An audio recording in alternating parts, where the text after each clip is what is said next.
मेरे YouTube देखने वाले सभी साथियों को मेरा बहुत बहुत नमस्कार। मित्रों, जैसा कि आप जानते हो कि पानी जो है हमारी खेती के लिए और पीने के लिए अति आवश्यक है, जो कि दिनों दिन कम होते जा रहा है। तो आज जो है मैं पानी की समस्या का स्थायी समाधान क्या हो सकता है इसके बारे में बता रहा हूँ। तो ये थोड़ा सा क्या है, मैं कुछ लिटरेचर तैयार किया हूँ, तो इसको आप थोड़ा ध्यान से सुनेंगे तो आपको समझ भी आ जाएगा। जैसा कि आप जानते हैं, आज हमारे मालवा क्षेत्र में जल संकट गहरा गया है। खेती में सिंचाई के लिए जल की आवश्यकता सबसे ज़्यादा पड़ती है। इसके लिए हम ज़्यादा से ज़्यादा नलकूप खनन कर रहे हैं। अत्यधिक जल के दोहन से हमारे क्षेत्र में पहला एक्वीफर, दूसरा एक्वीफर एवं तीसरा एक्वीफर समाप्त हो चुका है। एक्वीफर यानी पानी की झीलें जो जमीन में रहती हैं, तो ऐसे तीन तीन झीलें खत्म हो गई है और जल स्तर बहुत ज़्यादा नीचे चला गया है। ऐसे में हमारे किसान भाई नलकूप करवाते हैं, परंतु 1 से 1.5 इंच पानी निकलता है, वह भी बहुत अधिक गहराई पर, और समय के साथ यह पानी भी खत्म हो जाता है। किसान भाई कहते हैं कि यह स्टोर वाटर था जो कि खत्म हो गया। आज नलकूप खुदाई का रेट लगभग 100 से 150 रुपये प्रति फुट के हिसाब से चल रहा है, और हमारा किसान हद से हद 300 फीट तक गहरे नलकूप कराते हैं। बड़ी मुश्किल से इतनी उनकी क्षमता होती है। लगभग 50,000 रुपये एक नलकूप पर खर्च करते हैं, वह भी अपने दूसरे सारे जरूरी खर्चे रोककर। ऐसे में आप भी जानते हैं कि 450 फीट के पहले पानी मिलता नहीं है। इतना गहरा बोर नलकूप किसान करा नहीं सकता है, और यदि करा भी लेता है तो जमीन में पानी तो है नहीं, खाली नलकूप ही हाथ में रह जाता है। वह भी तब होता है जब किसान की कम से कम अच्छी फसल आती है, अन्यथा किसान भाग्य के सहारे अगले साल अच्छी फसल आएगी करके छोड़ देता है और अपनी क्षमता अनुसार आमदनी होने पर नवीन नलकूप करा पाता है। इस तरह मैंने फील्ड में देखा है कि कई किसानों ने लगभग 10 से लेकर 100 तक के नलकूप अपने खेतों में करा लिए हैं। इसमें वस्तु स्थिति यह है कि जमीन के अंदर एक निश्चित मात्रा में ही पानी है। वह जल भंडार दिनों दिन खत्म होते जा रहे हैं। हम जल का अंधाधुंध दोहन करके अपने रिजर्व स्टॉक को खत्म कर रहे हैं, परंतु उसे पुनः भरने का प्रयास नहीं कर रहे। यह हमारी सबसे बड़ी भूल है। आप सभी जानते हैं कि हमारी वनस्पति जगत, समस्त जीव जंतुओं का जीवन वर्षा जल पर ही निर्भर है।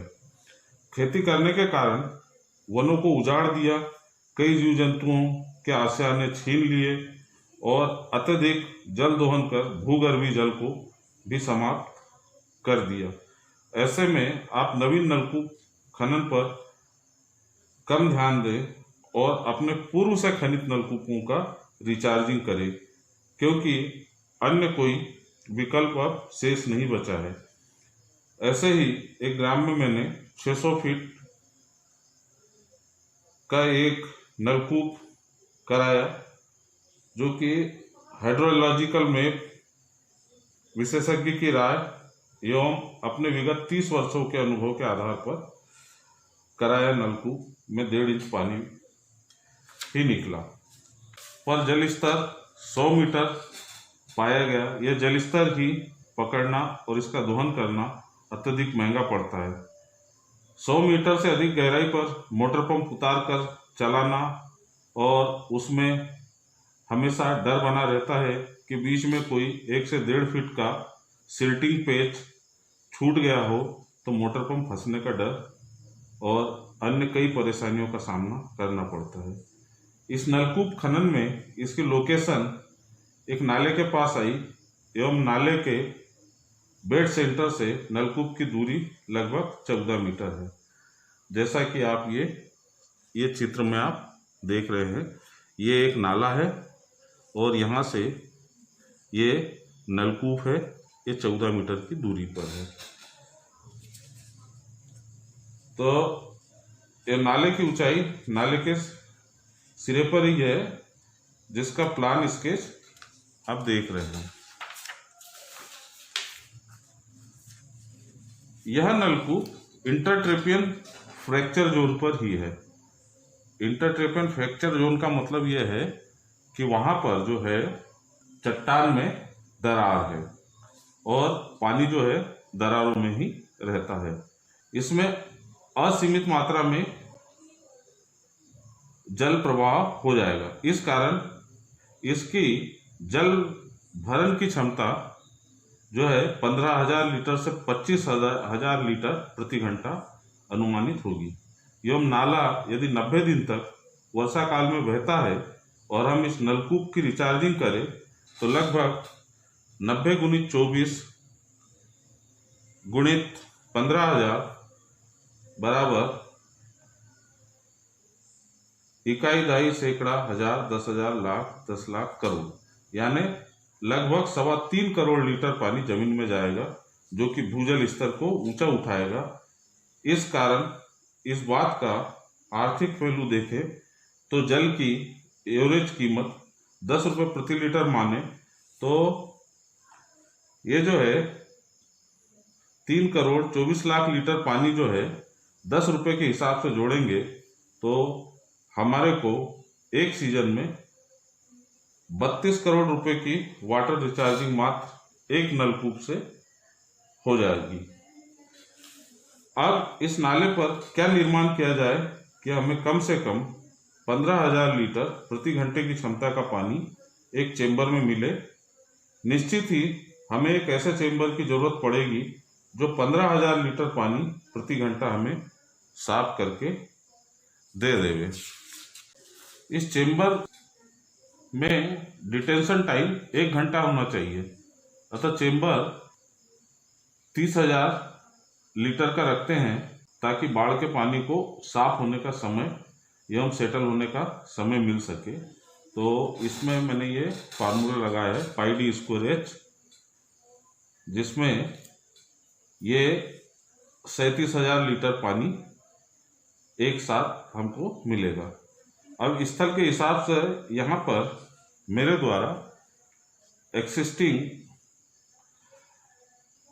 द्वारा इसको डिजाइन किया गया, जिसमें आप देख रहे हैं कि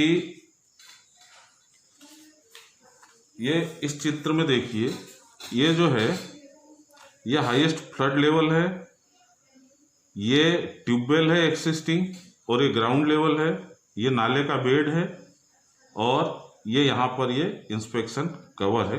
ये प्रपोज्ड क्लियर वाटर चेंबर है।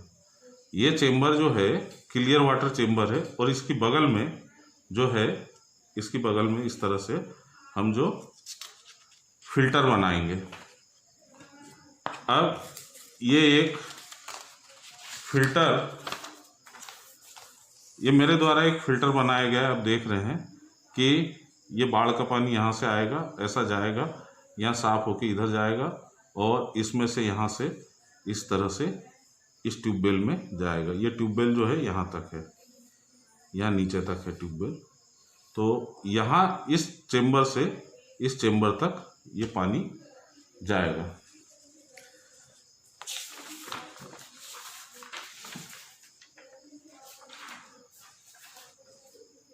अब आप जो है इस स्केच को ध्यान से देखिए। इस प्रोजेक्ट का सबसे महत्वपूर्ण पहलू यही है। तो इसमें क्या है, ये ग्राउंड लेवल है। ग्राउंड लेवल से हमने जो है ये ग्राउंड लेवल से इसके बाद में यहाँ पे ये नाले का बेड है। नाले के बेड से 4 मीटर की गहराई तक हमने खुदाई की और खुदाई करने के बाद में यहाँ पे ये एक क्लियर वाटर चेम्बर बनाया है। अब ये क्लियर वाटर चेम्बर है और बाढ़ का पानी यहाँ से आएगा और यहाँ पे ये फिल्टर बने हुए हैं। इसमें हमने फिल्टर मटेरियल भर दिया। तो फिल्टर मटेरियल में क्या है, नदी के बेड से उठाए गए ग्रेवल है, रेत है, फाइन रेत है मतलब बारीक रेत, और कोर्स रेत मतलब मोटी बारीक रेत का पूरा मिक्सचर है। तो इस जगह से यहाँ तक आके और पानी जो है यहाँ से इस चेम्बर में जाएगा और जब ये चेम्बर यहाँ तक भर जाएगा तो ये पानी यहाँ से ट्यूबवेल में हम डायरेक्ट भेज सकते हैं। तो ये जो है 1 2 3 4 5 पाइप जो है मेरे द्वारा यहाँ से दिए गए हैं और इसी तरह से यहाँ ये पाइप जो लगे हैं फिल्टर पाइप लगे हुए हैं। तो ये फिल्टर पाइप यहाँ से पानी देंगे और यहाँ से पानी ट्यूबवेल में जाएगा। अब दूसरी चीज़ ये है कि इसमें इकोनॉमिकली करने के लिए, लॉन्ग लाइफ चलने के लिए इसमें मैंने क्या किया है, ये पीसीसी की प्लेन कंक्रीट सीमेंट का जो है स्ट्रक्चर बनाया है। इसको 30 सेंटीमीटर थिक है ये और 0.85 सेंटीमीटर इसका चौड़ाई दिए हैं। इसके बाद में इसके ऊपर ये रेंडम रबल मेसनरी, आपको कहीं से कोई महंगा आइटम नहीं लेना है। रेंडम रबल मेसनरी की ये दीवार है, ये दीवार है, ये दीवार है और ये दीवार है। आरआर मेसनरी बोलते हैं। ये जो हमारे क्षेत्र में इसको शायद अलंगा बोलते हैं, रेंडम रबल मेसनरी है। तो ये दीवार जो है 75 सेंटीमीटर मोटी, ये दीवार 75 सेंटीमीटर मोटी, ये दीवार 75 सेंटीमीटर मोटी, ये दीवार 75 सेंटीमीटर मोटी। ये जो है ये 2.5 मीटर तक रहेगी। ये यहाँ पे क्लियर दिख रहा है, ये 2.5 मीटर तक रहेगी। इसके बाद में ये 60 सेंटीमीटर मोटी दीवारें हैं। ये 1 2 ये 3 और ये 4, ये 4 दीवारें हैं। ये 60 सेंटीमीटर मोटी हैं और ये भी जो है आप देख रहे हैं ये 2.5 मीटर तक रहेगी। इसके बाद में ये जो चेम्बर है ये जमीन लेवल से थोड़ा ऊपर रहेगा और इसके ऊपर ये एक ढक्कन लगा है कंक्रीट का। और ये जो दीवार है ये आप देख रहे हैं ये 60 सेंटीमीटर मोटी दीवार है। ये 75 की हो गई, ये 75 सेंटीमीटर चौड़ी हो गई, ये 60 सेंटीमीटर चौड़ी हो गई और ये 45 सेंटीमीटर चौड़ी हो गई। इस तरह से ये दीवारें रहेंगी, यहाँ से क्लियर रहेगी। यदि कोई आदमी यहाँ पे इस चेम्बर में उतरना चाहे तो ये 1.5 मीटर का स्पेस है। इसके बाद यहाँ जो गैप है ये 55 सेंटीमीटर की है। ये 85 का जो है पीसीसी है, इधर भी वैसे ही है, सेम वैसे ही है। और ये जो पाइप है ये 1-1 मीटर की डिस्टेंस के ऊपर दिए गए हैं और डायरेक्ट बाढ़ के पानी को डायरेक्ट शुद्ध करके और बहुत तेज़ी के साथ हम ये जो नज़दीक का नलकूप है इसमें उतार सकते हैं। तो इसमें आप को इधर उधर पानी के लिए भटकना नहीं पड़ेगा, कम गहराई पे पानी निकल जाएगा और हमेशा के लिए रिचार्जिंग हो जाएगा। क्योंकि संसार में या हमारे देश में बोलें सिर्फ वर्षा के ऊपर ही निर्भर है और वर्षा के जल का अगर सही उपयोग कर लेंगे तो हमको बहुत ज़्यादा गहरे बोर नहीं कराना पड़ेंगे और कम पैसों में हमारा काम हो जाएगा और हमारे यहाँ सिंचाई भरपूर हम कर सकते हैं और पीने के पानी की भी कमी नहीं होगी। इसी के साथ धन्यवाद। जय हिंद, जय भारत।